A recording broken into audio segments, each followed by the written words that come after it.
खैबर पख्तूनख्वा की असम्बली भी PTI ने तहलील करनी है, तो 2 असम्बलियों में ज़ाहिर है इलेक्शन होने हैं। तो लेकिन जो एक नुक्ता है जो आइनी और कानूनी माहिरीन उठा रहे हैं, वो ये कह रहे हैं कि अगर ये जो इलेक्शन है, इलेक्शन जब जनरल इलेक्शन होता है तो जनरल इलेक्शन के लिए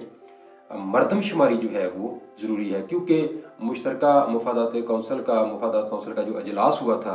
उसमें ये बात तय हुई थी, बल्कि चारों जो वज़राए आला थे उनके भी और बशमूल वज़ीर-ए-आज़म इमरान खान के भी उसमें दस्तखत हैं कि जब भी जनरल इलेक्शन होंगे तो उससे पहले मरदमशुमारी जो है वो करवाई जाएगी। तो अब ये जो है यहाँ पर ज़ाहिर है असम्बली तहलील होगी, असम्बली तहलील होने के बाद जनरल इलेक्शन होगा, तो जनरल इलेक्शन के लिए जो है वो मरदमशुमारी बहुत ज़रूरी है। तो अब ज़ाहिर है मरदमशुमारी तो अभी प्रोसेस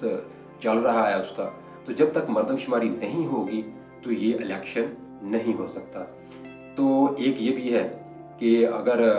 जो वफाकी हुकूमत है वो सुप्रीम कोर्ट में चली जाए और जाकर वो यही पॉइंट उठाए तो रेफरेंस दायर कर दे, तो ये इलेक्शन जो है वो पोस्टपोन यानी आगे जा सकता है या अबूरी सेटअप जो है वो बरकरार रहेगा और इलेक्शन फ़िलहाल नहीं होगा। तो इसी तरह से एक और जो पॉइंट है वो ये है कि अगर मुआशी एमरजेंसी लगा दी जाए तो उससे भी इलेक्शन जो है वो कानूनी तौर पे जो है वो आगे जा सकते हैं, कुछ 6 माह के लिए आगे इलेक्शन हो सकता है। तो ये 2-4 जो अहम पॉइंट हैं इन पे भी गौर किया जा रहा है कि इलेक्शन जो है वो ज़ाहिर है इस वक्त पाकिस्तान जो है वो इलेक्शन का मुतहम्मल नहीं हो सकता, और बेहतर तो यही है कि तमाम सूबों में और मरकज़ में एक ही टाइम में इलेक्शन हो, तो ये सबसे जो है वो अच्छी बात और बेहतर है। लेकिन अगर तमाम सूबों में इलेक्शन एक टाइम नहीं होता और मरकज़ में इलेक्शन, मरकज़ के साथ इलेक्शन नहीं होता, तो फिर जो है वो ये जो है वो सूटेबल बात नहीं होगी। इसलिए कोशिश यही है कि इलेक्शन जो है वो जब मुकर्रा वक़्त हो, मुकर्रा जब इलेक्शन का टाइम आए उसी वक़्त इलेक्शन हो, और तब तक जो पाकिस्तान इस वक़्त मुआशी मुश्किलात का शिकार है या मुआशी बहरानों से दो चार है, उससे भी कोशिश की जा रही है कि उससे भी छुटकारा हासिल कर लिया जाए और पाकिस्तान इस जो ये मौजूदा जो स्टेज है इससे निकल कर बेहतरी की जब जानब चल पड़े तो फिर इलेक्शन हो, तो उससे अवाम और जो है वो मुल्क व कौम दोनों का फ़ायदा होगा। तो इस तरह से अब ये जो सारे मामलात चल रहे हैं इसमें अब इन फ्यूचर बहुत करीब ही ये सारी चीज़ें जो हैं वो देखने को मिल जाएंगी कि क्या होता है। तो अब देखेंगे आइंदा दिनों कि क्या होता है।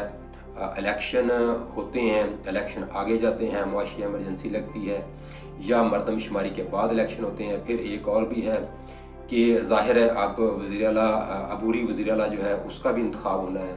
तो अब अबूरी वज़ीर आला के लिए PTI तो ये कहती है कि हम जो अपोजिशन लीडर हैं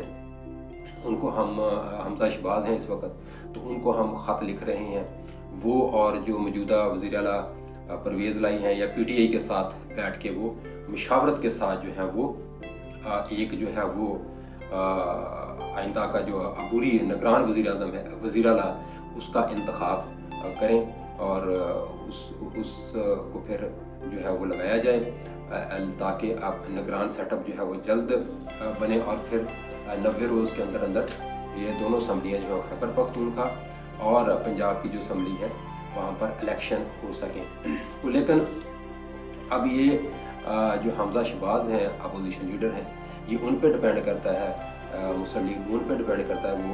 PTI के साथ इस मामले में मुशावरत के लिए बैठती है या नहीं बैठती। अगर नहीं बैठती तो ये मामला जो है वो इलेक्शन कमीशन के पास जाएगा, और जब ये मामला इलेक्शन कमीशन के पास जाएगा, क्योंकि एक आइनी और कानूनी तौर पे ये मामला इलेक्शन कमीशन के पास जाएगा, तो फिर इलेक्शन कमीशन जो है वो जो नाम होंगे, इधर से अपोजिशन के नाम होंगे, उधर से जो है वो PTI की तरफ से हुकूमत के नाम होंगे, तो दोनों के नाम जो होंगे उनमें से वो इलेक्शन कमीशन जो है वो उसकी चॉइस होगी कि वो किसी को भी जो है वो निगरान वज़ीर आला जो है वो पंजाब या निगरान वज़ीर आला अगर खैबर पख्तूनख्वा में इलेक्शन होते हैं تو وہاں پر وہ لگا سکتا ہے۔ تو اس معاملے کو پھر جو ہے وہ عدالت میں بھی چیلنج نہیں کیا جا سکتا، کیونکہ یہ قانون ہے، قانونی طریقہ کار یہی ہے کہ اگر اتفاق نہیں ہوتا تو پھر جو ہے وہ فائنل جو ہے وہ الیکشن کمیشن ہی کرتا ہے۔ تو یہ آئندہ کے دنوں میں ایک نئی جو صورتحال وہ بننے جا رہی ہے، تو اس میں ہم دیکھیں گے کہ آگے الیکشن کیسے ہوتے ہیں اور یہ سارا پروسیس کس طرح سے چلتا ہے۔ اجازت دیجیے، اللہ حافظ۔